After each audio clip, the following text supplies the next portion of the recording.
आजमाइश। किसी गांव में रहीम नामी किसान रहता था। वो बहुत नेक दिल और ईमानदार था। अपनी ही खूबियों की वजह से गांव भर में मशहूर था। लोग अपनी चीजें अमानत के तौर पर उसके पास रखवाते थे। एक दिन मामूल के मुताबिक सुबह सवेरे खेतों में हल चलाने के लिए जा रहा था कि रास्ते में उसे एक थैली नजर आई।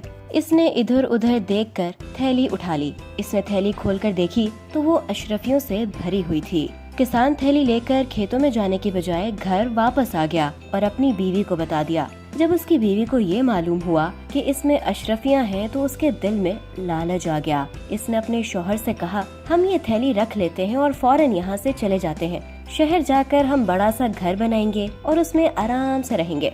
बीवी के कहने के बावजूद किसान लालच में न आया और कहने लगा, नहीं, मैं ऐसा नहीं कर सकता। मैं इस थैली के मालिक को ढूंढकर अशरफियां उस तक पहुंचाऊंगा। ये थैली तुम्हें रास्ते में मिली है, तुमने कोई चोरी तो नहीं की। इसकी बीवी इसे थैली रखने के लिए जवाब पेश कर रही थी, मगर किसान ने बीवी की बात न मानी और थैली लेकर बाहर की तरफ चल पड़ा। रास्ते में इसे गांव का चौधरी मिला। वो किसान के पास आया और पूछने लगा, तुम इस वक्त खेतों में काम करने की बजाय यहाँ नजर आ रहे हो, खैरियत तो है?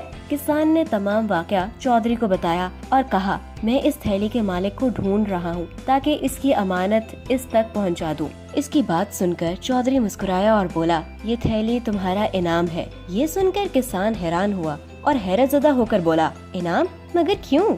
चौधरी ने जवाब दिया, मैंने गांव भर में तुम्हारी ईमानदारी के चर्चे सुने थे, इसलिए मैंने ये थैली तुम्हारे रास्ते में रख दी, क्योंकि सुबह सवेरे इतनी जल्दी तुम्हारे यहाँ से कोई नहीं गुजरता। मगर क्यों? किसान ने पूछा। तुम्हारी ईमानदारी को आजमाने के लिए अब ये थैली तुम्हारा इनाम है, चौधरी ने कहा। किसान के लाख मना करने के बावजूद चौधरी ने वही थैली उससे न ली। किसान खुशी खुशी घर आया। उसने अशरफियों की थैली अपनी बीवी को दी और कहा, अगर मैं तुम्हारे कहने पर लालच करता तो हरगिज हरगिज इनाम में ये थैली न मिलती। फिर उसने चौधरी से होने वाली गुफ्तगू अपनी बीवी को बता दी। किसान ने कुछ अशरफियां गरीबों को दी और बीवी को लेकर शहर चला गया।